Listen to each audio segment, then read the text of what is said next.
Yo, yo, yo, what's up, everybody? This is Kevin Unglad, and you are now tuning in to the Wise Guys Podcast, brought to you by Flowered Concrete. Check it out. Yo, yo, yo, yo, yo, yo, yo, what's going on? What's going on? We're back, and yet again, we're back with another episode of the Wise Guys Podcast.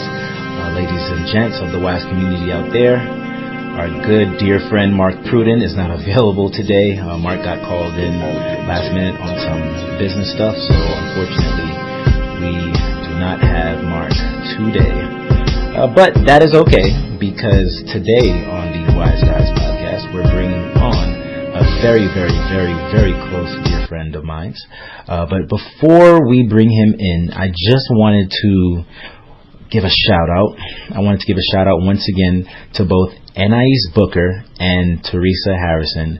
If you all tuned in last week, you all know that Anais Booker and Teresa were excellent guests as we talked about the ambitious life of women in the workplace, and as well as women, successful black women in dating and marriage, and how that plays a part in terms of them being strong figures to support the man, and how that eventually obviously plays a part into marriage and everything that comes of it, from now and beyond. And more so on top of that, we also introduced this idea, this theory that Mark went against and pretty much dismantled, and I pretty much supported, called Beat the Clock, if you all remember. And so we have a very, very, very special guest on the show today who, I don't know if he per se knew that he went by a clock, or if he beat the clock in terms of his whole entire foundation and set up to where he is today, but we'll definitely find out. So without any further ado, my Wise community, Mark's Wise community, please welcome on to the show a very, very special guest, a very close friend of mine. This young gentleman right here is everything I think a lot of young men out there should aspire to be, especially our black young men who are looking for someone to look up to, who are looking for men of color to lead and to provide them with hope and education and knowledge and wisdom, and as well as faith and spirituality, in order to take them to the next level within their lives and within their daily practices and whatever it is that they do. So without further ado, I'd like to invite my dear friend. Honestly, I'm going to be honest with you, Wise community, he's one of my best friends. If I've never told him that, he's definitely in my top 5. Ladies and gents, without further ado, please welcome onto the show my boy, my friend, Jimmy Frederic. Jimmy, what's going on, bro? Kev, I'm doing good, man. How are you? I'm doing good. I'm doing great, actually, Jimmy. Welcome to the Wise Guys Podcast, a newly minted podcast for young millennials of color, man. Oh, thank you for having me, man. Also, thank you for that introduction, man. I was like, wow, that was really good. I really appreciate that. Absolutely, bro. It's from the heart. And ladies and gents, before I have Jimmy give his spiel, I want you all to know that Jimmy is someone, again, who I really look up to. And if there ever was a moment in which I knew for sure that I truly was taking notes on him as a person and looking up to him, was this past summer at his wedding. Jimmy recently got married. I'll let him tell the story, but he recently got married, and I've just goes back community into the whole theory or the concept of beating the clock, and black women putting their men on the clock on whether or not they're going to get married to them, whether they're going to make commitment and be the man that they should become in order to start a family and be successful. And I just watched Jimmy very carefully the day of his wedding, and how he held himself together, how composed he was, how he maneuvered, how he took care of his people, how he took care of everybody around him, making sure that they were good. Mind you, it's his wedding day, and he's here making sure that, I'm good, all the other groomsmen are good, his best men are good. And I really learned a lot about from him, and I really learned a lot about what it takes to be a real man just from that act alone. So Jimmy, once again, man, you're setting the tone, man. And if I didn't tell you this, Danielle told me a few months back, or even after the wedding, that look at this young man right here. He's leading and he's setting the pace. He's setting an example for not only you, but for all of the other groomsmen, that are part of the wedding as well. So she really, really admired the way you held yourself together, and I thought I'd share that with you too, Jimmy. Oh, I appreciate that again, Kevin. Oh, that makes me feel good just hearing about that. Thank you so much. Of course, bro. Absolutely. So, Jimmy, we want to get right into it. I don't want to, waste any time because we have a lot to talk about today. But before we do, could you please, Jim, could you give the WISE community a 30-second elevator synopsis pitch about who you are, what you do, and all that jazz? Oh, definitely. So my name is Jimmy Frederic. I currently work as a 7th and 8th grade social studies teacher in a middle school located in Brooklyn.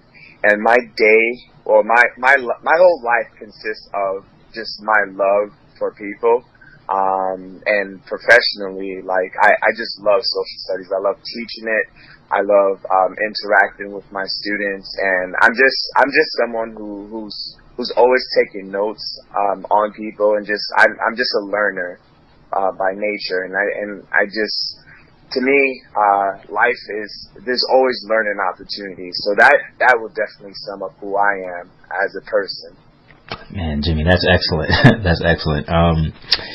Wow. So yeah, man, again, bro, the reason why I wanted to bring you onto the show, and, Mark was, unfortunately couldn't be here today, but Mark was very excited to have you onto the show, as well, is because, there's often this stigma or this stereotype out there, Jimmy, that there aren't, any purposeful or prideful or, mesmerizing and sound quality of black men out there. And, currently Mark and I are bringing a lot of men of color, especially black men, onto the show to destroy and to break that myth that there aren't, any black men and, Right. young, males of color that can serve as role models, to the people out there in the community, and that can also set a tone and set a precedence and a pace, as an example to the youth out here. So, I have a couple of topics, that I wanted to discuss with you, as well as a couple of questions. We usually do this within, the family, friendly time constraint of an hour. We might go a little bit over, but I think what I have to present to you today is going to be very interesting, and I'm really, really looking forward to, as well as the WISE community, look forward to hearing your points as well. You ready? I'm all for it. Let's go. Excellent. All right, Jimmy. So, first segment for today's show is Black Men as Leaders and Mentors. Black men as leaders and mentors. So recently, Jimmy, before shooting this podcast, I, decided to, check out the stats, be a statistician, just like those guys in the NBA, and kind of, put together some numbers, out there for us to really kind of harp on and build this conversation on. So I want you to hear a couple of things, and I'm really looking forward to starting this conversation and getting your opinion on it. Sounds good? Yeah, let's go. I'm all ready. Excellent. So blogsedweek.org reported in 2015 that less than half of black males graduate high school on time, and in 2008 only 11% of black males had completed a bachelor's degree, and only half of the 4.6 million who had attended college made it to graduation. What are your thoughts about that? Man, those, well, first of all, as a social studies teacher, I appreciate the fact that you have all those stats, to just start this conversation. But I think there's a lack of many components, that sort of prevents young African American males from excelling to a high level. And I think one of those components is just love in the community. And another one that's very persistent, and I myself as a teacher, I see this a lot with my young black male students. There's just a lack of motivation. And, to that point, a lot of times, like, when I interact with students, or just like hearing what you just said right now, it just reminds me of, like, we need to love on our young black boys a little bit more. Our young black males, we need to encourage them. We need to motivate them. Because I don't think society does a good job in sort of uplifting, our young males. And, just hearing that, I can definitely tell you for myself, as a young male in college, there were definitely those moments where I thought to myself, like, I don't belong here.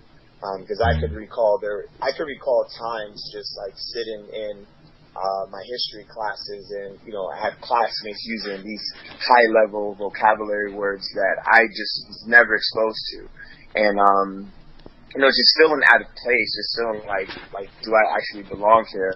So I think one thing that it's startling is just seeing the lack of confidence in, you know, young black males, and those statistics are not really surprising to me, because I too felt like that at one point. Like, do I actually belong here? No, man, I think that's excellent. I'm glad the way you expounded upon those. I'm gonna throw a little bit more of stats at you. So, 72% of black children, from the same article, blogsadweek.org, 72% of black children are raised apparently in single-parent households, and the national average in total is only 25%. While there is also 61% of the U.S. prison population is either black or Latino, and black males such as you and I, Jimmy, are 2% of the K through 12 school teacher population in America. Why are those numbers so staggering? That's a great question. My answer to that is, if we look at the jail system historically, the jail system was presented right after the Civil War in the United States. And if we look at the 13th Amendment, it clearly says that slavery is illegal in the United States. Like, the practice of it is illegal. However, if you're in confinement, aka jail, the act of slavery still exists, because you technically lose your rights as an individual. And it's unfortunate, because if you look at the breakdown of everything, when you look at how more jails are being invested in private companies, rather than in private companies investing in schools, is really heartbreaking. And as far as like students not excelling, I just think there's simply a lack of society in general just caring about this population of students, this population of young black males. And again, as an African American male teacher, I've seen it happen time and time again where, you know, you would see in the past how the young black African American males, when they commit or when they do something in school, the response is a little bit different to them as opposed to a student from another ethnicity group, or ethnic group, I should say. So I think, honestly, Kev, like, we just need to do a better job on loving on our young males, our young African American males, because there's a lack of love. And when you brought up the statistic of most of the males being raised by just mothers, you know, that's heartbreaking as well too. And we don't know the circumstance of these households, but I just know, like, for me, growing up, I had a role model, right? My father passed away at an early age of 12, but my first couple of years, I had that role model in the house. So everything that I am in my adulthood, I emulated from my father in the past. So I just think that with the lack of a male role model, like, a lot of us, including myself, need to sort of step up and sort of like mentor these young males within our areas of control. Oh no, I think that's very, very poignant for sure, bro. You know, similar to you, it's interesting because again, Mark is not here today, ladies and gents, if you're just not tuning in, but Mark grew up with a father in the house, he told me, and he told me his dad, you know, even though his dad was not the enforcer, and that job more so, or the job of bad cop was more so the job of his mother, and his father was more so a nurturer and someone that was very calm. He told me every day his father brought home newspapers and different articles and different things for Mark to read, and Mark would read them, and his father would question him on those things and have conversations with him. And I thought that was pretty interesting, because I didn't really have that necessarily with my dad, but you know, my dad was still there too, you know. And similar, and to harp off of your point, you know, I also lost my father too at a very young age, not the tender age of 12. You know, I could only imagine how that was for you in terms of, you know, you growing into yourself and, you know, going, you know, about to or just on the verge of going through puberty, and how that must have affected you. But I lost my father when I was 19, and but similar to what you said, since I had him for those short 19 years of my life, I had already seen what it was like to have a mentor in my life. I already saw what it was like to have someone who was essentially living his life by example and setting the pace through leadership to take care of his family, and making sure that I had everything that I need, or would need during that time frame to set me up to become successful later on. So, I definitely think the lack of fathers, is definitely something that plays a huge part within a lot of these young men's lives. And which is why I think both you and I as educators, right, we take that upon ourselves, 5 times over to be present within their lives. Like, I know you coach basketball and I've coached basketball before, and we use that as a way for us to bond with the kids, get closer to them, and also show them like, hey, like, this is how you carry yourself. Like, yes, basketball is cool and we all love basketball, we think ball is life, but you can get a lot of life skills from playing the game, and showing sportsmanship, and like learning a lot about how you could take those talents and transfer and carry them over to your daily activities, especially education.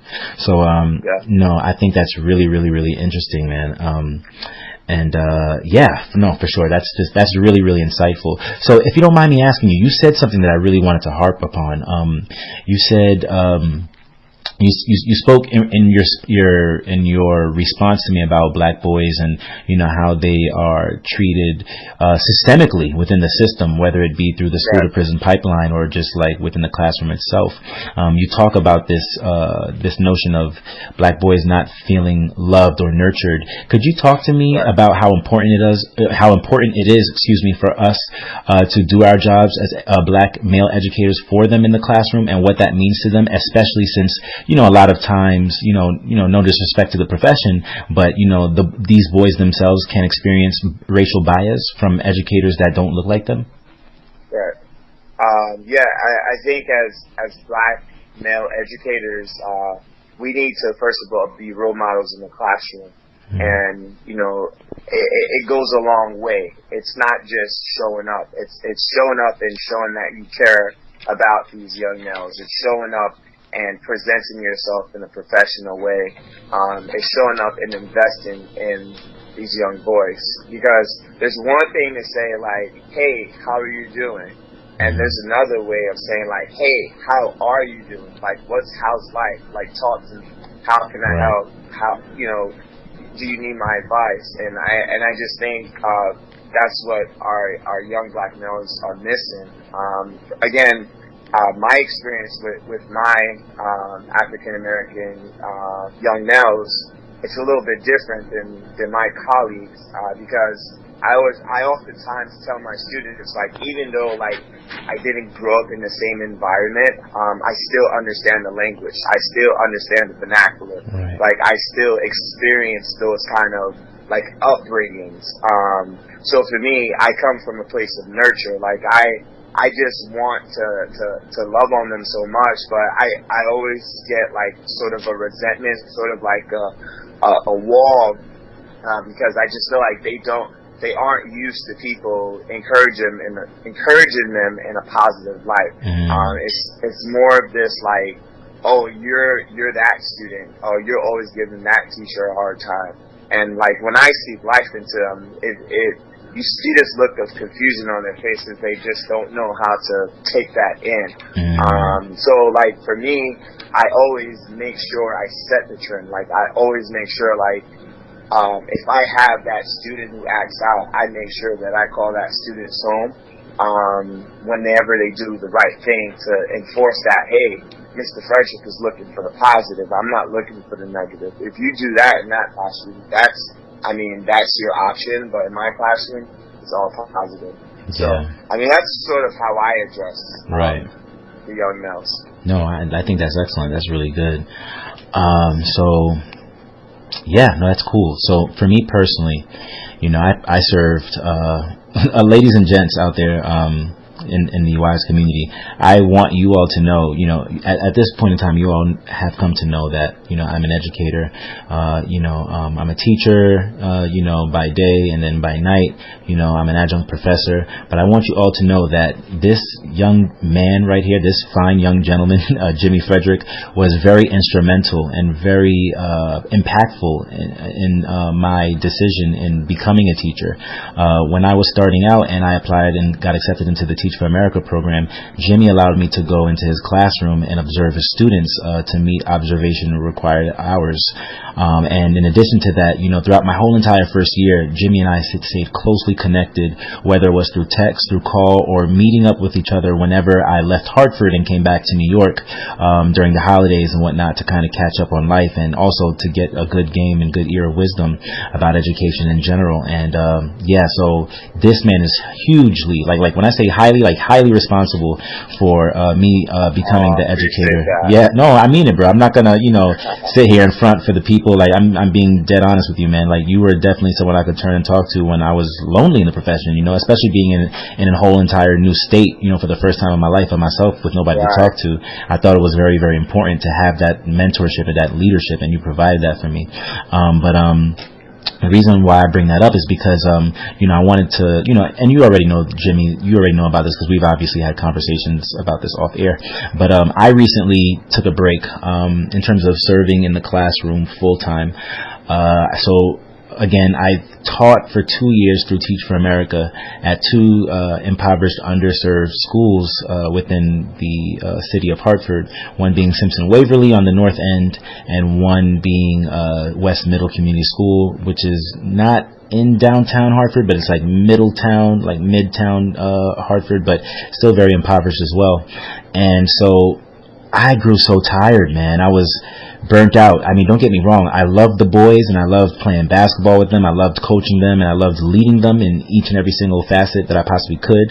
But, there comes a time too, Jimmy, when basketball season is about to end, it's like, all right, well, I don't really care about my grades anymore because like basketball is almost over, or basketball is over. So it's like I can go back to cutting up and being a fool, acting up in the classroom or in the hallways, whatever, whatnot. And like that, like I used basketball as a leverage to kind of like, maintain and cool down behaviors and to have students focusing in other classes in which they weren't in mine.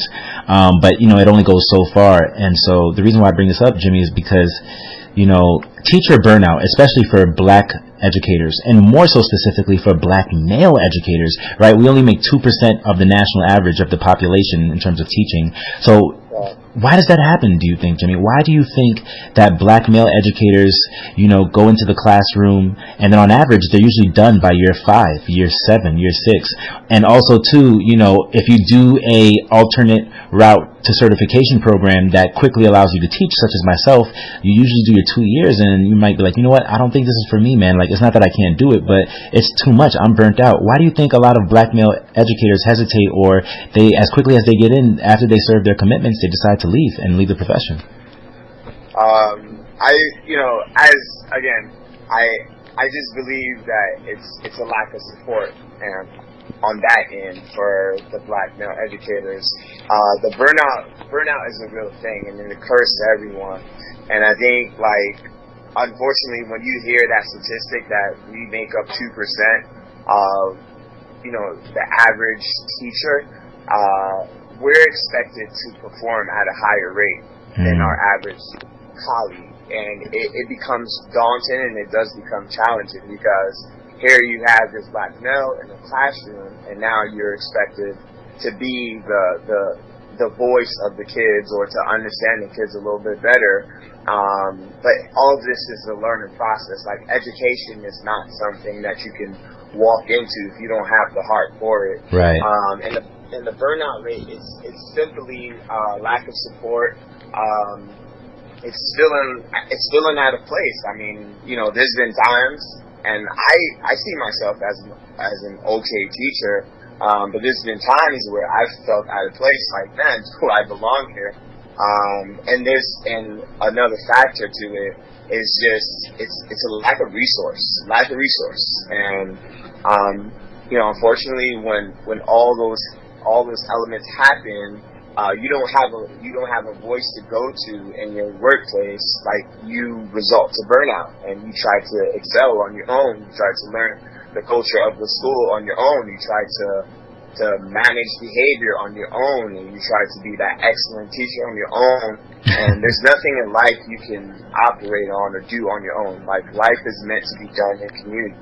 And to allude to your second point, I just think, like, we as black male teachers, or educators in any field that involves facilitating information to people, we need to start seeking out resources. Like, it's okay to go on the Instagram or go on the Facebook and look for PhD or someone experienced in the field of education and email that person, hey, can you mentor me? Hey, what were some great strategies you did before you became a public speaker or when you were in a classroom? Like, I think we need to start branching out and it's seeing that it's okay to reach out to someone who's in a position that you may want to be in, or someone who's teaching and they're successful and you want to ask questions or you want them to mentor you. I think, that would sort of decrease the burnout, but unfortunately, education requires a lot of a person, and as far as the people who work the programs like a Teach for America or any kind of accelerated program that takes you straight to the classroom, I don't think it's beneficial sometimes, because you just need experience. Like, the best learning experience is just life. Like, when you experience something, that's how you become the better version of yourself. Absolutely. So that's my opinion on it. No, I likewise, bro. I definitely agree with what you're saying. And I recently had a situation last year at West Middle, the school that I taught at prior. And my first year, I don't know how it was for you when you first started off, bro, but I'm not gonna lie to you. I'm gonna be honest with you. My first year in terms of content and I don't want to say content I was really good, but my first year of teaching 2017, 2018 in terms of behavioral management and class management was terrible, bro. Like, kids were just like running around, half of the time they weren't paying attention to me. They were very disrespectful and, talking back and all this other stuff, and I had to lean on the support. Luckily for me, I had the support of a lot of excellent teachers that obviously were more experienced with me, more experienced than me, that helped me out. Danielle being one of them, which is how we met. She was definitely someone who was she was hard nosed with the kids, like very hard nosed, very serious, didn't give them an inch or a mile. And I think a lot of my disciplinarian skills came from her, and as well as another teacher by the name of Mr. Michael Gustav, who was a math teacher at the time at that school and is an exceptional guy. Shout out to him too. I hope to get him on the podcast one day, because he's an excellent mentor, an excellent counselor. He's a spiritual counselor, and I think the people would benefit well by having him on the show. But yeah, so when you have people like that in your corner, it's not overwhelming, but it's instrumental and profound to who you are as an educator, and it can help you develop faster. You know what I'm saying? Like, I had the maturity as an educator going into it, because my first year I was 26 going on 27. I was 26 years old going on 27. So that helped. But having solid core educators that were deeply entrenched within combating the systemic inequality within the system and being very firm, that helped me out a lot. And so I was able to carry that disciplinarian action into my second year at the second school that I taught at, which was West Middle. But I noticed within the first 4 or 5 weeks, I came on very strong with the kids. Like, I didn't give them an inch or a mile. I was very serious, because I didn't want to, because since I was going to a new school, I didn't want the kids to kind of like push me over, like see me as a pushover, as compared to my first school. And I kind of, since they didn't know me, I thought, I was coming in with like a blank slate and I could actually start off strong in the beginning. But I noticed that as weeks went by, I'm going to be honest with you, Jimmy, I was really depressed and I was a bit fed up. Not with the kids per se, because I pretty much had them in a bind. But, like, they're kids at the end of the day, right? They're in 7th, 8th grade. So naturally, dealing with middle school is a challenge. You have to be very patient with them and loving and tender, right? You do. And you have to understand that, that there's a certain process that goes through a kid's mind that kind of makes them their own worst enemy, you know what I'm saying, in terms of having a level of intensity and focus. So you have to work with them in that sense. And so I found myself getting burnt out by like first week of October, because like I was like, man, all this screaming and yelling, I don't like to do it, but I'm putting forth all of this energy. Like, I'm exerting all of this energy to get my kids to focus and to like basically, treat them as if I was a military sergeant to kind of get them in line, and like I'm not getting anything out of it in terms of happiness, because I'm naturally and organically a person who loves to smile with my kids, loves to build true relationships with them. I'm a relationship builder teacher. I know my strengths as a teacher. Right. I know my content. I know my content is very strong, but I know relationships is where I shine the most, and I use the relationships as leverage to get them to do the work. And so, you know, I didn't feel like myself, Jimmy. So, you know, after a few weeks, man, after 6, 7, 8 weeks into the school year, I kind of just like eased off. I was like, you know what, I'm going to laugh with them. I'm going to joke with them a little bit. Obviously, I'm going to set that boundary, you know, so that way they don't cross it. But I'm going to just chill out, because like it's not fun anymore. I'm not being myself. And what I got after that was I got this other black teacher, very, very sweet lady.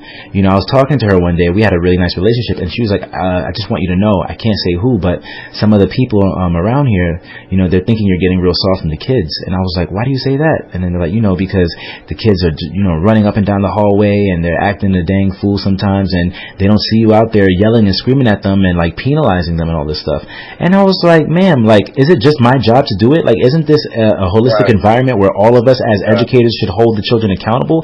Why should it be looked upon me to do that? Is it because I came on strong as a black man, so you guys think, this black man's gonna hold it down? Like, I'm not their dad. You know what I'm saying? I'm not, you know, I'm not that person that is meant to play that role. Like, help me shine as an educator. Help me improve my practice, my pedagogy. What do you think about that? I'm so happy you brought up that point, because like there's a research that shows, and I wish I could get my hands on it right now, but black male educators are often used as enforcers in their school settings. So like typically seen as the dean or the discipliner or the person who's the bad guy. Yeah. And you know, like for me, and I love how you just set up this scene, and you sort of like showed us like the two schools that you're at. For me, I'm a huge believer, and you said a key word. You said equality or equal. I'm a huge believer in equity. Like I'm a firm believer in equity. Absolutely. And one of the things that I learned as an educator, because I've been an educator for 6 years, and one of the things I learned is you can't teach a fish to climb a tree. Like once I understood that concept, I understood that I have to communicate with my students a little bit different. I have to communicate with my colleagues a little bit different. Right. When it comes to my students, one thing that I always pride myself on is the way you carry yourself is the way people perceive you. And I always tell my students that. And I currently have some challenging students. They're not the best, but I love working with them. Like I get a joy of what I do every day. I literally wake up every day and I can't wait. And I'll give you a great example. This occurred last week in school where my superintendent of my district came in, observed my class. It was a phenomenal class. And that same class, the next period, they went to their ELA teacher, and they were like wreaking havoc in that class. And I happened to walk by, and I saw the ELA teacher outside, and I was like, hey, what's wrong? And, you know, he just told me what happened. I walked into the class, and I was like, hey, guys, like, what happened? Like, last period, we just had this superintendent in our classroom. It was amazing. Yeah. And one of the kids who notoriously, like, one of my students always gets suspended. Like, he has been getting suspended frequently. Like, he's always suspended, and he just happened to be there that day. He was like, hey, Mr. Frederic, you know what? To be honest with you, the difference between you and this ELA teacher is, like, you're passionate about what you do. Like, when we come into your classroom, like, you set the tone, and, like, sometimes we don't really care about social studies, but just the way you present yourself and your passion, and, like, you don't really take nonsense from us. Like, we respect that. Right. And, like, for that student to say that to me, that was powerful. Like, I didn't expect him to say that, because him and we always bump heads, and I was telling him, like, hey, man, like, I want what's the best for you, but I can't want it more than you want it. So for him to say that to me, that was powerful. And I just think oftentimes in the workplace, it gets miscommunicated that the black male teachers are supposed to be the police officers. Like, we're not. That's not our role. Our role as educators is to educate our students, is to provide equity in the classroom. And maybe the students gravitate to us a little bit more than they do to our other colleagues. But I just want to debunk the ideology or the concept that we are supposed to be the discipliners. That's not what we're there for. Like, we're there to educate our students just as much as our other colleagues are there as well. Excellent, man. I love the way you put that together. And it's so funny because the moment you brought up that article, I wondered, because I recently read an article that was similar in the vein of that. And so I literally went on Google right now and I typed in black teachers as disciplinarians, and the article that popped up was one I read a few months prior on Chalkbeat called "A Message from a Black Male Teacher: Don't Make Educators Like Me the Default Disciplinarians." And in it is an excellent piece on where this black male teacher talks about, you know, how he was forcefully given that role or that title to be a disciplinarian. And it's so interesting because he literally said, see if I could find it. He said, you know, black teachers enter the profession because they want to help students succeed. You know, research shows that not only do black students prefer black teachers, but that black students perform better academically with a teacher of the same race, and that black students are more likely to go to college when they've had at least one black teacher, and black teachers are less likely to suspend black students.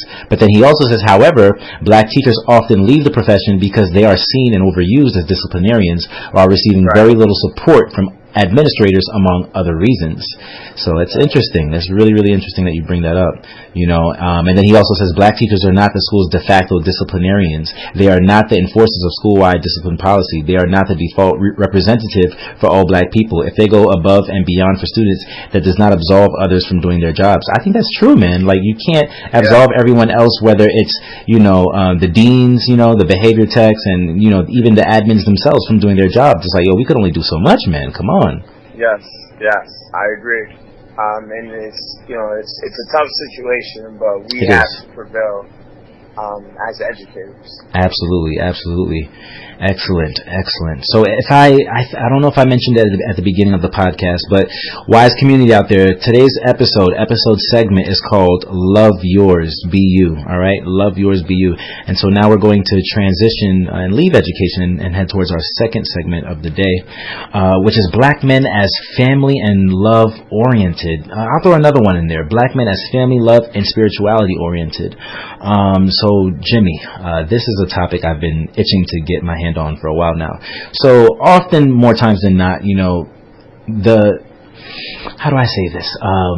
The masses get the impression or the idea that black men are not leaders, black men are the lowest of the low, and I feel as if a lot of this comes from you know, the media itself, whether it be, you know, hip hop, rap videos, you know, music in general, television, you know, movies, you know, and things like that.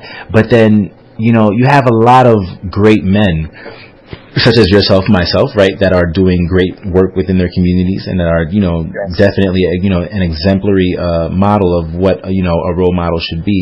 But you get a lot in this idea or the stigma that, you know, black men are just, you know, deadbeats that, you know, go on unemployment, they don't work, and, you know, they're incarcerated and they don't have anything to provide within the daily functions of society. So I wanted to kind of talk to you about that for a bit. Do you believe that? Do you believe that nowadays, currently in 2019, that black men, 2019, 2020, that black men, you know, are not family, love, and, you know, family, love, and spirituality oriented? Like, they do not believe in any of these staples that held them and secured them in the past? What do you think?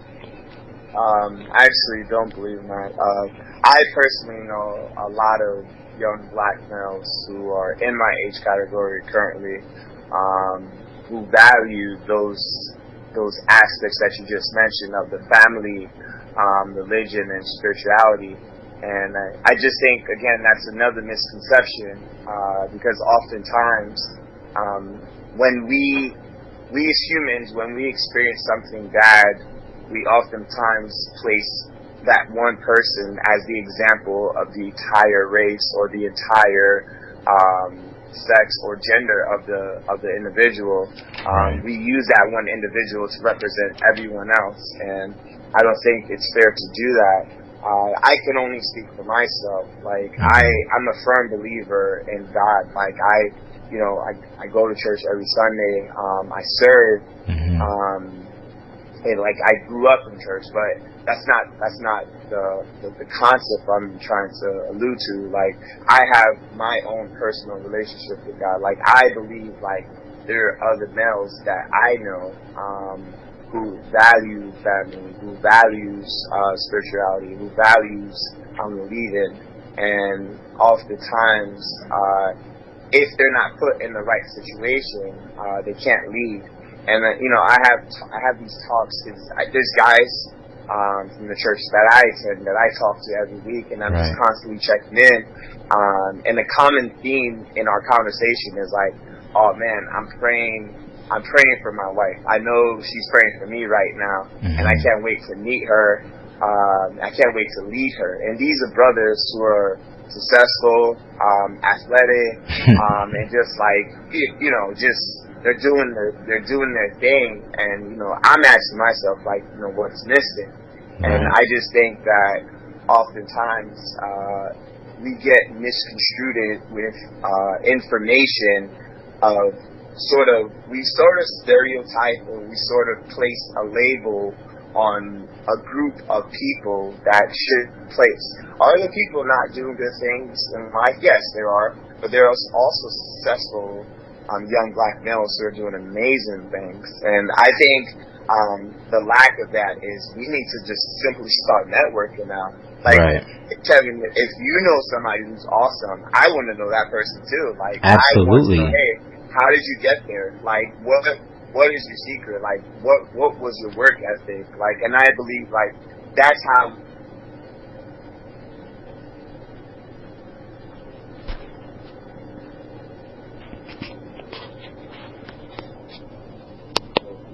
black males who are taking a step forward, or showing that they want to get married, or showing that they have kids.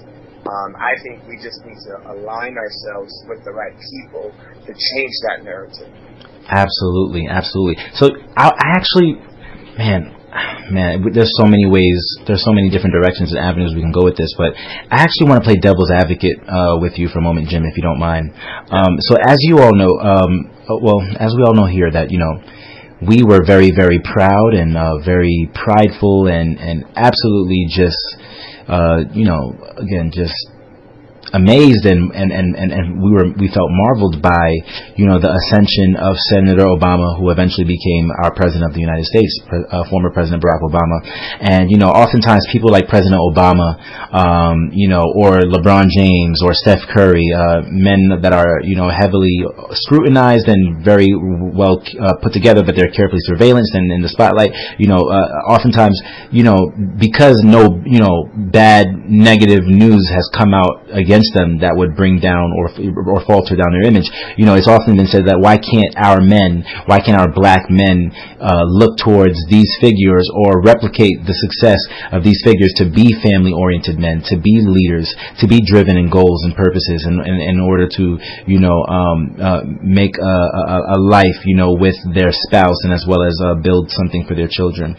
But President Obama said something in a 2008 Father's Day speech at a church on Chicago's South Side, just before he was elected, that I really wanted to talk to you about. And again, this is Obama pre-election and pre him becoming the president. It was the same year, but it was Father's Day.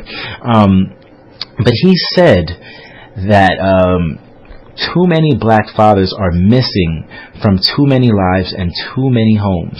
They have abandoned their responsibilities, acting like boys instead of men. We know the statistics that children who grow up without a father are 5 times more likely to live in poverty and commit crime, 9 times more likely to drop out of schools, and 20 times more likely to end up in prison. They are more likely to have behavioral problems or run away from home or become teenage parents themselves, and the foundation of our community are weaker because of it. And an aftermath of that was Obama eventually, once he got elected into office, starting up the brothers, I think it's called our Brother's Keeper, My Brother's Keeper mentorship program that allowed young men of color to find mentorship within the program itself. And then he also had people such as Kendrick Lamar, hip hop artist, or even NBA Golden State Warriors guard Steph Curry play parts as advocates and as well as ambassadors of our Brother's Keeper mentorship program. What do you think about that? Do you think when we have such a prominent figure of Obama's status, granted being this was pre-election, right? This is literally 4 or 5 months prior to him getting elected as president of the United States. Do you think that it hurts our image when we have someone of his high stature saying this about our black men? I don't think it necessarily hurts our image. I think it more so propels us, or it challenges us to be the better version of ourselves. I think oftentimes, like, if someone is offended by something, it may mean that you are participating in it. Like, if a police officer pulls me over, and I know I didn't commit a crime, I'm just going to comply with the police officer. But if I know I'm a criminal, my response is going to be different. Right. And, that's a little bit extreme, but in this context, I think someone to that high level, that was never seen before. Absolutely. So when you have an extraordinary speaker and president, as President Obama was, it only sets the tone for us as black males to challenge ourselves. It's sort of like a chin check, like who are the people that I'm hanging out with? Like, am I being a positive role model? Like, am I speaking life into my brothers to say, hey, bro, like, if you're gonna get her pregnant, if you're gonna do this, like, let's raise a family, let's do the right thing. I think that's more so of the fire that it should have ignited. I would think it should have been viewed in a negative connotation.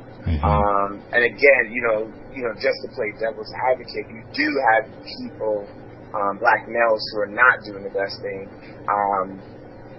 But then when you shine a light on those type of situations, you have to look at the pipeline. Did anyone ever tell that black male who abandoned his family, did anyone ever tell him when he was younger that they loved him? Did anyone ever show him what it meant to be a man? Did he have a man in the household? And it's not the concept of making an excuse for someone, but it just goes back to what I said earlier in our conversation. Like, for me, growing up, my father passed away when I was 12. Right. But my first 10 years of having any awareness of who my parents were, I saw what it meant to be a male in the household. I saw what it meant to step up and take on chores and lead. And I was young, but I was able to comprehend that. Yeah. And I had to grow up fast. So for me, from 12 to 31, I was raised by a mother, but I still had the wherewithal to say, hey, like, every time I was caught in a scenario or situation, I always reverted back to, hey, what did my dad do in this situation? Or if I didn't have that example, I always looked to males who were doing better than me in my life. Wow. And I would sort of observe and take notes. And like I told you again earlier in our conversation, I love learning. I love observing people because I think art is the best form of life. Yeah. And, I just like observing people who are where I want to be at. And I think, for those black males who are leaving the household, who unfortunately fall in those statistics, there's a lack of who helped him when he was younger. Yeah. And that's the problem. No, man, I'm right there with you. I think that, oftentimes, black men are often dismissed. Black youth are often dismissed in a sense of, oh, wow, they're awful. They're awful people. they don't deserve second chances. They don't deserve, to be seen as equal to, you talked about equity earlier, and the whole part of how equity plays into, the fundamentals which eventually lead to the success of all people, right? And no matter what race. And it's interesting because, like, I feel as if the black man or the young black boy, he only gets one shot, especially now in 2019, 2020. If he messes up one time, whether it be in school or whatever, everyone is very reluctant to give him a second chance, and they're not willing to allow him to take a moment of time where he can, get himself back together. Like, I feel as if, like, dang it, I'm trying to search for the word, but like, reformation, like the period of reformation where young men are given a chance to reform, given a chance for reform, to change themselves. Like, that doesn't happen now, I feel, more than anything. Especially, we live in a very cultural sensitive time in society, with like the Me Too movement and all these other things. And again, for the listeners out there, not saying that any of those movements are bad, but we're so, like, young men today, it sucks to be 14, 15, 18 growing up in this society right now, because they are more prone to mistakes and have less chances of getting things right. And if they do something one time, they're harshly penalized for it. Yeah. That's so true. Yeah. Absolutely. So I wanted to shift the conversation a little bit. We're still within the segment of black men being family and goal and love oriented, but I wanted to talk about the idea, or not the idea, but the action, right, of marriage, of black men in marriage. So you recently got married, Jimmy, and I was so happy to be there with you and your lovely dear wife celebrating. It was so amazing. Man, it was honestly the best wedding I've ever been in. And I'm not being biased because you're one of my best friends and because I was part of it. I mean it. I genuinely mean it. Like, you felt the love. You know what I'm saying? Yeah, absolutely. So currently, you have a time and climate in society today where black men are really not getting married like that, as compared to, like, the 50s, the 60s, right around, post-civil rights movement, prior to Black Power movement, around that time frame, where you had a lot of families that were together. The concept or the idea of the family of the black family was something that was intact, and then it even carried over and transferred to television and whatnot. But I think currently, right now, there's a percentage that more than half of 52% of black men are saying that they want to marry their partners, but currently 38% indicate that they're not sure, and only 11% actually do move forward and decide to get married. These statistics come from directly from Ebony magazine, ebony.com. Wow. So Jimmy, why do you think that's the case? And if you don't mind expounding upon what pushed you towards getting married, was there any pressure in regards to the people around you, or was it solely a personal decision, or a mutual decision between you and your partner, because you both genuinely felt that it was the right time? What do you think? Oh, it's great questions. I'll just answer them in order. I just think, number one, to answer your first question, what oftentimes stops people from getting married, or the thought of reaching that level, is it's I don't want to say it's the lack of confidence. I don't think that's what it is. I think it's just a fear of what's going to happen next. Right. And oftentimes, like, there are devices that sort of stops us. Like, there are friends who are like, hey, like, why are you getting married? And there's social media that doesn't really play a good role on portraying marriage in a positive light. Right. And I think we as men, we have to be bold. Like, if I'm going out on a date, or in the past, like when I went out on dates, or when I wanted to speak to a young lady, like, I was bold about it. I initiated conversation. And I think we as young men, as young black men, that 11%, that started that, marriages happening at a low rate. But again, it goes back to that concept of we are our own authors of our own story. So it just takes that one person to change the narrative, and I think we all can change the narrative. And just to go to segue into your second question, I was never pressured to get married. I grew up in a Haitian household, which my sisters were always pressured. I grew up with 3 older sisters, so they were always pressured into marriage. Like, my mother never said I had to get married. If that concept or that thought was never mentioned to me. There were conversations around that, like, hey, when you get married, hopefully you meet someone nice, but I was never pressured into it. And when I met my fiance at the time when she was my girlfriend, there was never a pressure of we must get married. I mean, she did allude like, hey, I have these goals. And the first thing that we spoke about when we first started dating was, hey, I have goals. What are your financial goals? What are your family goals? What are your goals in general? And she was very straightforward with me. And I think that's what's missing. Like, we as young black men, or black men in general, we have this fear of communication. And that's sort of what's missing.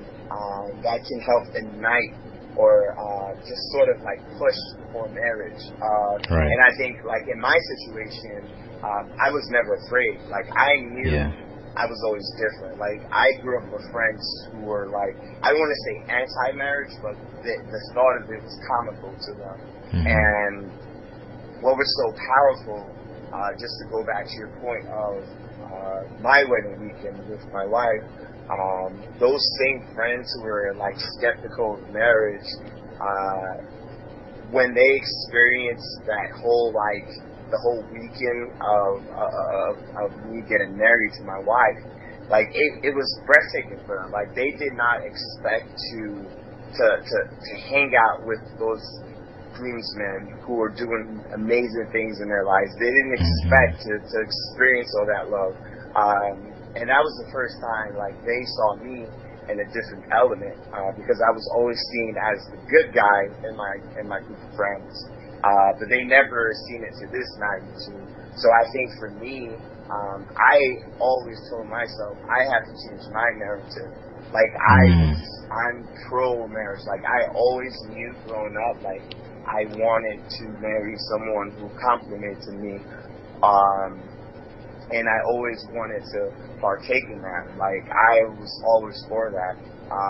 And which is why I was very selective in the person that I eventually proposed to. And I think, in life, you just have to be willing to take chances. And my advice to the listeners, if you feel like that's the right person, just go for it.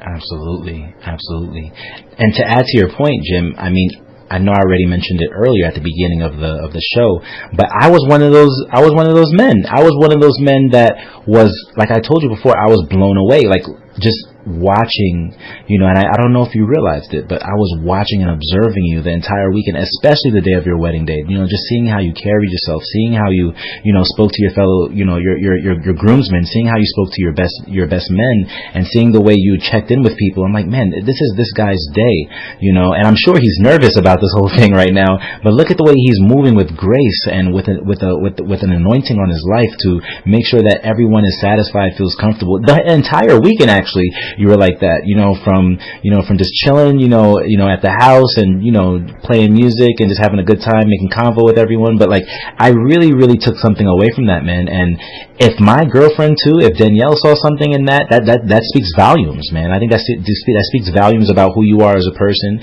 It speaks volumes about your character, your integrity, your leadership, your vision, and where you're trying to go. So, I say that to reiterate to the listeners, if you are, I I'm definitely next in line. I don't know if I'm next in line in terms of Jimmy's friends, but I'm definitely trying to make it happen. We gonna talk about that off air, Jimmy. You know, when it's time to go ring hunting, you're gonna be my right hand man. But absolutely. But yeah, but like definitely gentlemen, men out there, if you find a woman who truly loves you for who you are, she truly values you, you see that she's spiritually just as in tune as you are, you both are equally yoked, and you both put God first, and you both look towards God to have a vision and to plan something for your life, please, now is not the time to continue playing around, because there are so many distractions out there from our friends, our peers, and you can literally, and we're still men at the end of the day, right? Like, we're not perfect, you know what I'm saying? Like, as much as I love my girlfriend, you know, and as much as I love being with her, I know for sure that if I'm not in the right state of mind and I'm not being faithful and putting her first, because she is my best friend, if I'm not doing any of those things and I get caught, you know, I get caught up, you know, going out with my guys, I may potentially put myself in a predicament that I do not wish to find myself in, and I don't ever want to find myself in a position of compromise, because I don't care what you say. The moment you start saying to yourself,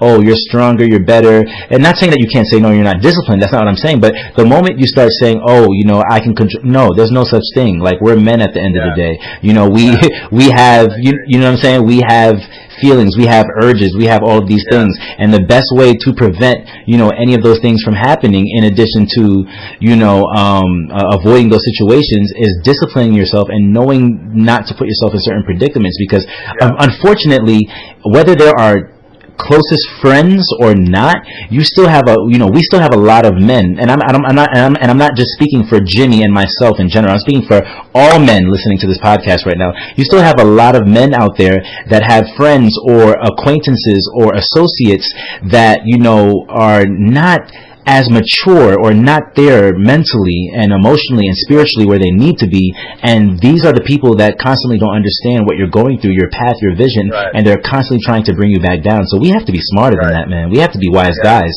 no pun intended. But excellent. Jimmy, another question, you know, I have about a couple more questions for you before we go. What I really wanted to ask you in regards to, you know, marriage and, you know, being, you know, with your lovely, beautiful spouse, I really wanted to know, because I spoke to some amazing young ladies in the last episode of the podcast.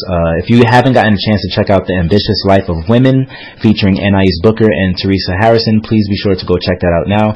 And Jimmy, these young ladies are excellent, beautiful young women. I met them a year ago when I was out in Ghana doing my coaching.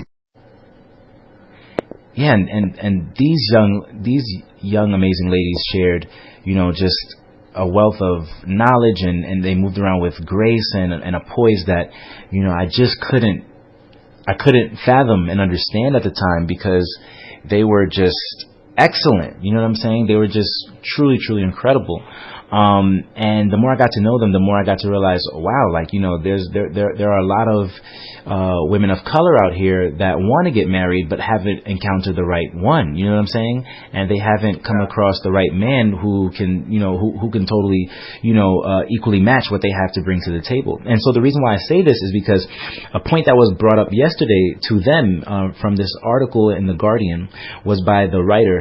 The writer's name was Dream McClinton. Her name was Dream McClinton. And Dream said that black women in the U.S. are marrying less than others, and in addition to that, the darker-skinned black women marry men of lower social status than light-skinned black women. So the light-skinned black women, apparently, I don't want to get into colorism too much, but the lighter-skinned black women apparently have more options, or they're getting courted or suited more so by black men or men of other races and whatnot. But the darker-skinned women apparently are the ones that are having issues finding an equally yoked matched partner, and someone who finds time to court them, see value in them, and is truly interested in them. And for those of you out there, you know, I'm not going to, you know, because we're not focusing on the matter of our relationships here, but we're speaking in regards to, you know, the content itself and how this can help women within the podcast. if Jimmy, if you don't mind sharing, Jimmy's beautiful, lovely wife, such as my girlfriend, they're both of a darker skin complexion. And they're both beautiful women in their own loving, beautiful ways, from their shape to their eyes, to the color of their hair, to their personality, their character, their spirituality, all of these things. And both Jimmy and I, we value the women in our lives. Like, we really, really appreciate them, and we adore them for who they are. But apparently, Jimmy, a lot of darker skinned black women are, I don't know, maybe you can debunk this, maybe it's a myth, but they're apparently having issues finding love and finding marriage. Do you, and again, this kind of goes back to the two lovely women I just mentioned and shouted out. One of them is about to be married very, very soon, Teresa Harrison, shout out to her again, and the other one is currently dating. But why do we allow this to happen, Jimmy, within the society? Or why do black women find themselves in a predicament where they're 34, 35, 36, and, men are devaluing them because of their darker skin complexion, or they're turning them down? Or is it not the matter of complexion? What do you think? Or is it just a coincidence? There's multiple factors. I really can't put my hands on those factors, but I can say, just to go back to the point that you made earlier about the males going out and sort of being peer pressured by their friends. I think for women too, whenever you experience the dating aspect of courting someone or someone courting you, you have to be very mindful of the energy or the friends that you have around you. Because oftentimes, if you're the most successful friend out of all your friends, then you should question your character. You need to align yourself with people who are doing just as great as you are in life. And I think oftentimes, it can be just a mishap. It can be just wrong timing. It can be any factor. I can speak for my situation. When I first met my wife, one of the first things that she told me was hey, why didn't you kiss me on our first date or the second date? I got that too. I got the same thing as well. and then she said, after our second date, she called her friend and was panicking, what's wrong with this guy? Is he not into me? What is it about me? Why is he not making any moves? And I found that so funny, but at the same time, I'm oh man, that's crazy, because this is what men are expected to do. They're supposed to court women. Right. But in the same case, for me, people, I am and was in that situation. I saw it more as, hey, I just want to get to know you. I want to know who you are. I want to know, what are your interests? Do we have a connection? I don't just want to give all my energy to you. And I think for women who get caught in the numbers game of I'm 32 and I'm still single, I just think it's just a matter of aligning yourself in the right situations. And oftentimes, when I was single, what I would do to occupy my time is I would develop myself. I would develop my character. I would read a lot. I would work out a lot. I would listen to a lot of podcasts, and I would also go to networking events. I don't know if this networking group still exists, but I used to attend a weekly Black Educators Meetup networking group, and I intentionally attended that because I wanted to meet Black women who were educators, because I thought hey, if I'm going to meet people, I'm not going to go on Tinder.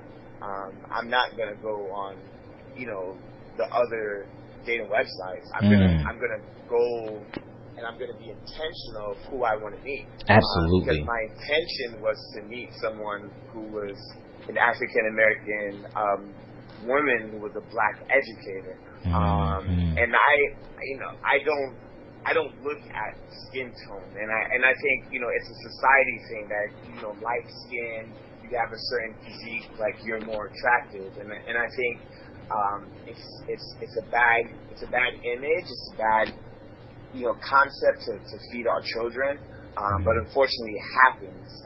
But I just think for women in general, you have to sort of go for what you want So if you want to meet a particular type of person, or if you feel like you're getting overlooked, maybe you need to align yourself in different situations so you can get different results. Because it was Albert Einstein who said, you can't keep doing the same things and expect different results, right? So in life, you have to align yourself with different situations. Most definitely. Most definitely. No, that's a word. I totally agree with what you just said. And more importantly, for the female listeners out there, and as well as the male listeners, I'm not trying to say that, Jimmy and I are like a beacon ray of hope or whatnot. I mean, you take you take it for what it is. But I think, but I like the point of having you on the podcast, Jimmy. It kind of goes back to what you said a bit earlier, right? Like, you want to be exposed to more people such as yourself or myself. You want to meet more young men, that are pretty much similar in terms of mindset and in terms of how they, carry themselves and whatnot. And the reason why I say this to you is because, again, me and Jimmy are not trying to display or make it seem as if we're all perfect and whatnot. Right. But what we're trying to show to you all is that it's possible, and, long story short, nothing is perfect. Like, a lot of the images that you get in the media of black couples, black families, and black relationships, they make it so pristine and make it seem as if there are no problems or nothing that's going on. I don't see eye to eye with my girlfriend a lot of times. You know what I'm saying? We are two totally different people. We vary in ideas and thoughts and whatnot. And, you have to work at it. Like, a relationship is work. Yeah. You know what I'm saying? A relationship is truly work. Like, it's not all serene and, cotton candy and bubbles and whatnot. If you truly do love that person and you really see yourself with them long term, and you know that they provide a value to you in your life and you compliment them as well, like, you must truly sit down with them and work with them. Like, I think what's awful, Jimmy, I think what's really awful is this terminology. I actually was introduced to this term by Danielle, secular humanism. And this idea that humans or people themselves take it upon themselves as a all believing deity, that they are the ones with the power, that there is no God at play, that God doesn't bring two people together, and God doesn't put an anointing upon two people's lives to bring them together and to holistically shape them as people and have them grow together within the faith, within the walk of Christ.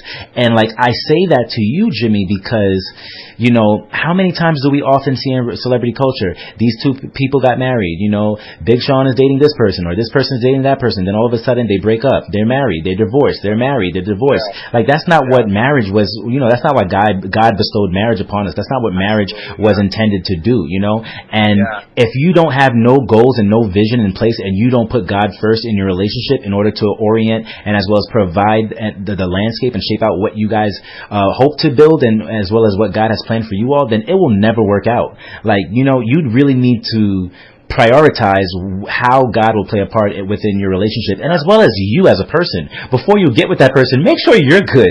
Make sure you're straight. Make sure you know who you are. You know what I'm saying? Well, I'll let you speak more to that because I'm not married yet. So. No, absolutely. I just, there's a saying that you can't fill someone's cup if your cup is half full or empty. How can you provide, or how can you be a good partner for someone if you're not fulfilled yourself? Right. And first of all, I just want to say, like, to the listeners, marriage is beautiful. Like, get married, please get married. It's beautiful, and make sure you get married to the right person. Absolutely. Because one thing that I can truly say about my wife, Dawn, is, like, she's an amazing partner. And the other day we were having a conversation, and I was a little upset. I was like, you know what, I just don't want to talk right now. And she was like, well, I'm not going anywhere. I'm going to be here forever. So whenever you're ready to have this conversation, like, let's have it, Right. And even though that was adversity at that moment, that was just a great reminder, like, hey, marriage is a lifetime thing. Absolutely. Like, it's not something where you it's hot and cold. You can't turn it off. Like, once you get married, you're in it. Mm-hmm.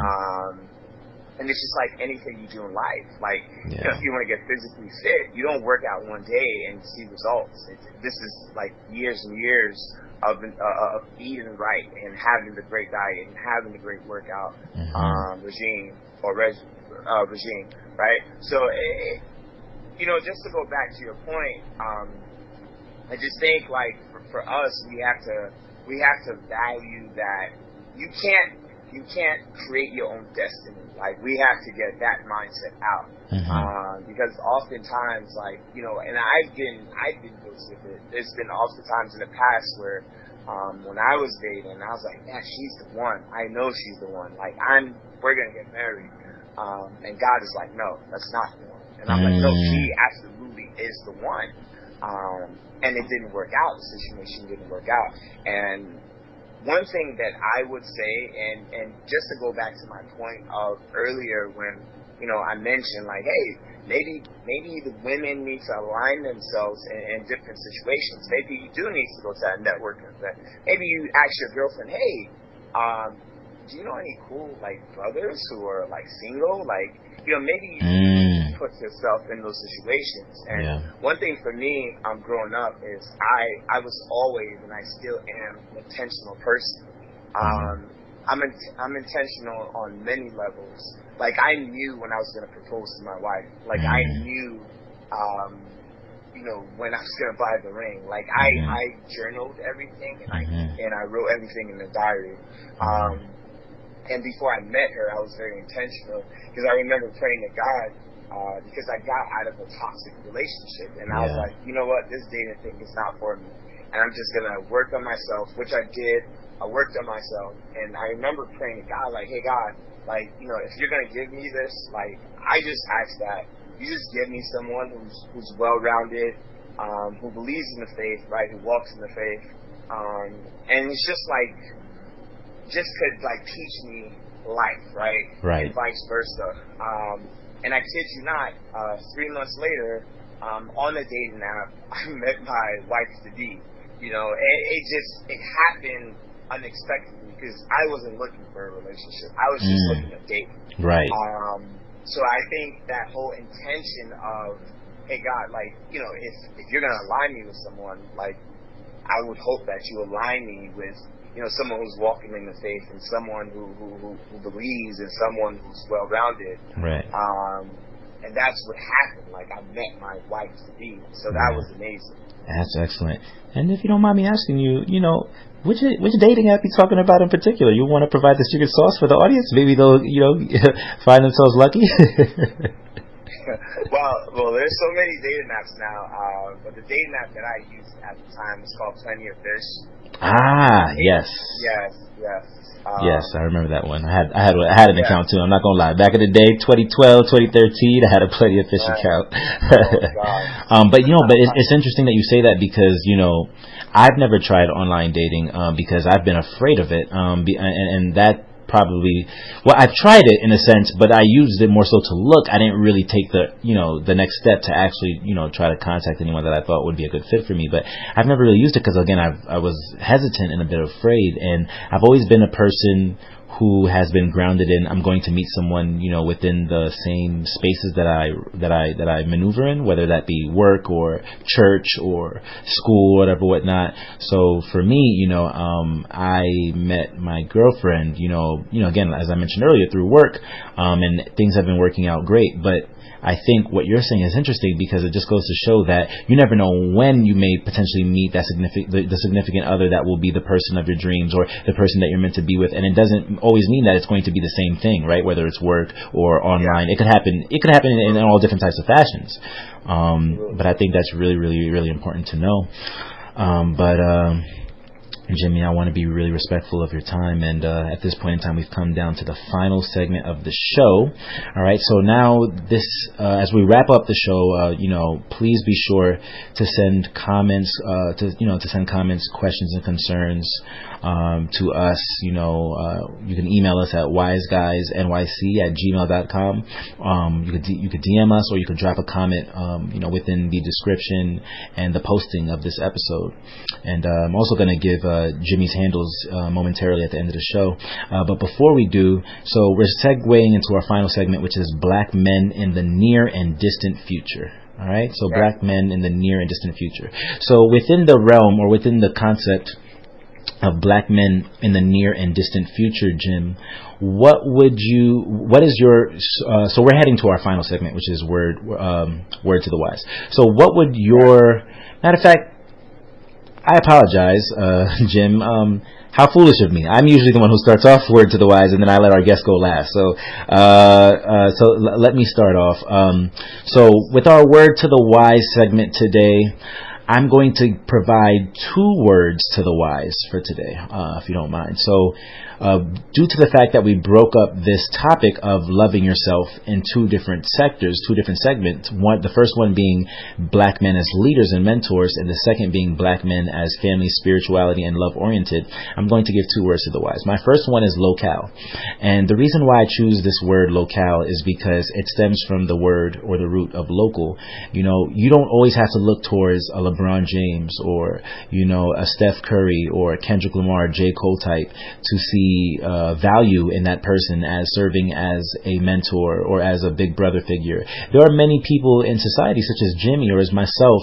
You know, there's someone within every community, whether that's your brother, your teacher, you know, a firefighter, a doctor, a lawyer, someone who definitely would take honor and pride in providing mentorship and value to you in your life. So if there are any young men out there listening to this podcast right now, between the ages of 18, 22, 23, post-college grad, or even as young as 15, 16, 14, because I'm definitely going to promote this podcast to my students at the high school level and middle school level if possible. Please find a mentor, find someone who comes from the same area as you, who speaks your language, and who you see moving with some form of grace and some form of passion and zeal, about them in regards to something. You see that they have a plan in mind, or you see that they're heading somewhere. You see that they're treating everyone within the community the right way, and that they're taking care of themselves. And then also they're checking back with you. They're taking time to invest in you to make sure that you're going down the right path. Please be sure to heed everything that they're saying, because all they want to do is see the best for you. And the second word to the wise that I wanted to speak of today. So the first one is locale, and in terms of family and love and being oriented as Black men and families, I would like to say discipline. Discipline is my second word to the wise. Whether it's in terms of following God and the plan and the vision that God has for you, whether in regards to being in love with your spouse, your mother, your father, your brother, your sister, your kids, whoever, make sure that you're disciplined in spending quality time with them. Make sure that you're disciplined in hearing them out, hearing their thoughts. Make sure that you're disciplined in being a man, taking care of your family, providing great examples that you could set for your children and for your nieces, nephews, or whoever, and that you aren't caught at a point of compromise. Imagine you're a dad and your son is watching you, your daughter's watching you, and you treat your wife badly and you put your hands on her or whatnot. So your daughter and your son, they're going to grow up thinking, oh, daddy hits mom, that's exactly how I need to carry myself. Or daddy hits mom, so because kids are very, very, very impressionable, right, Jimmy? They see something and they take it as is. Like, they see it and their little brains are hard at work, and they interpret it as that being the rightful thing to do, or that being how life just is. That's how they process things. They see and they do. Like you said it yourself, the short amount of time you had with your father in this life, the time that you were able to value him and to appreciate his time being on this earth, you learned a lot within that short amount of time, right? And so have I. Like, the 19 years that I saw my dad work, I saw him go to work every day, leave at 4 or 5 o'clock in the morning. I saw him come back at 5 p.m. I saw him cook on Sundays. He ate with us after dinner. He ate with us for dinner, after church. He checked on us. He checked our homework. He helped us with our homework. He went to parent-teacher conferences. These are things that are very important, right? So you need to have discipline, as a Black man who focuses on spirituality, love, family, and God. And you also, in terms of leading and mentoring the youth, you need to focus on locale, and that's more so for the youth. Focus on locale. Focus on the people within your community. I'm pretty much done there. I know I pretty much went on, but sure. Thank you, Jimmy. What's your word to the wise today for the listeners out there, either men or women? Man, my word to the wise is the key word: alignment. Right? Who are you aligning yourself with? in order to change your narrative for that young educator or that young black man or that black woman who is having a hard time dating? Who are you aligning yourself with? In life, alignment is important because there's a saying of show me your friends and I'll show you who you are. So in life, we need to ensure that we are putting ourselves in the right position. It's not necessarily creating your destiny, but you do have the opportunity of writing your narrative. And life is so beautiful because you can always change that narrative. You don't have to be that statistic. You don't have to be what social media wants you to be. You don't have to be what society has labeled you as for years, right? And alignment is important because when you align yourself with the right people, you start to understand life in a different aspect, and you start to experience a life on the more elevated plateau. And therefore, what alignment allows you to do is it allows you to experience your destiny. It allows you to experience your narrative. It allows you to change the script. So therefore, I hope and I pray that everyone is aligning themselves with the right group of friends, with that right girlfriend, or with that right advice on how to date men who are not attracted to them, or how to find the right guy. Or I hope that guy is aligning himself with the right friends to say, hey man, marriage is amazing, right? So that's just the key to life. Absolutely. Jimmy, this was excellent, man. Thank you for coming on to the show, bro. We really appreciated you. I appreciate you for having me, man. And I'm sure the wise community out there took so many gems and things from this conversation that they can take and apply it and make it applicable to their daily lives. So, Jimmy, if you don't mind, telling the wise community out there, where can they find you online? Because usually we like to have our audience, send a comment or DM or, just basically send a message to you to let you know that they appreciated you, they appreciated your words, and they appreciated your thoughts and your, your ideas, on the podcast. So where can the people find you online to reach out to you, or just in general? Oh, absolutely. You can find me on Instagram, Jim, JIM_NYC. It's a perfect place to contact me. I'm super open. You're going to see on my page, I'm an educator, I'm a believer. I'm a huge Knicks fan. Yes. Definitely, that's where you should definitely find me. Absolutely. Well, Jimmy, all right. We'll save that for another time, but our Knicks, they ain't looking too good right now. Oh boy. They have to align themselves, right? The alignment. I like the way you brought that back in there, man. It's crazy. Every year, shout out to all the fellow Knicks fans out there. Every year, we honestly get so excited. We're like, yo, this is going to be a good year. This is going to be a good year. They're going to shock the world. They have talent now. They got a bunch of dogs, man. They're going to work, man. But I don't know, man. Shoot. You know what? I'm going to stop talking about it. I'm a bit depressed right now. Excellent. Also, ladies and gents, in regards to this episode, I will also as well tag Jimmy's Instagram. We know how sometimes with the audio you might mistake the M as in Mary for an N or whatnot. So I will also tag Jimmy in the description and the posting of this episode on Instagram, so that way if you can't find him, you can automatically find him from there and send and show him that love. All right. So once again, Jim, thank you for coming on the show, bro. It's unfortunate that Mark wasn't here to talk to you, but hopefully if we can get you on here once again for season 2 or season 3, hopefully Mark will be here, so that way you can talk to him as well. So ladies and gentlemen, that is our podcast for today. That is our episode. Please be sure to find us anywhere online where you can find podcasts where they are streaming, whether that be Apple Music, Spotify, we're on Stitcher Radio, we'll be on YouTube very, very soon. Hopefully by the time this episode airs, we'll already be on YouTube, as well as the Anchor app and SoundCloud, and again, wherever podcasts can be found. All right. Really, really looking forward and excited to next week's episode.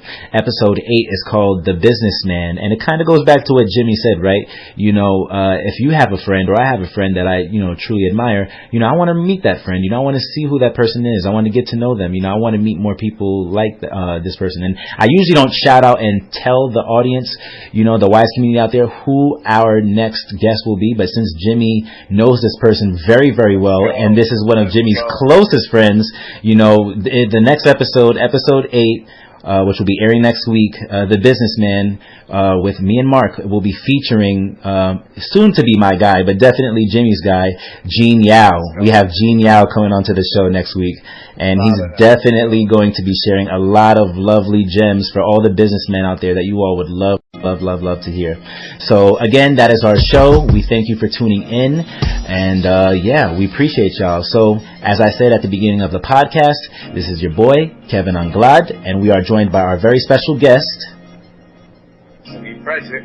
And we are the Wise Guys Podcast. Thank you everyone for tuning in, and we'll see you next week. I usually would say stay wise, but Mark is not here, so I'm just gonna say peace. We out. One love. Take care, guys.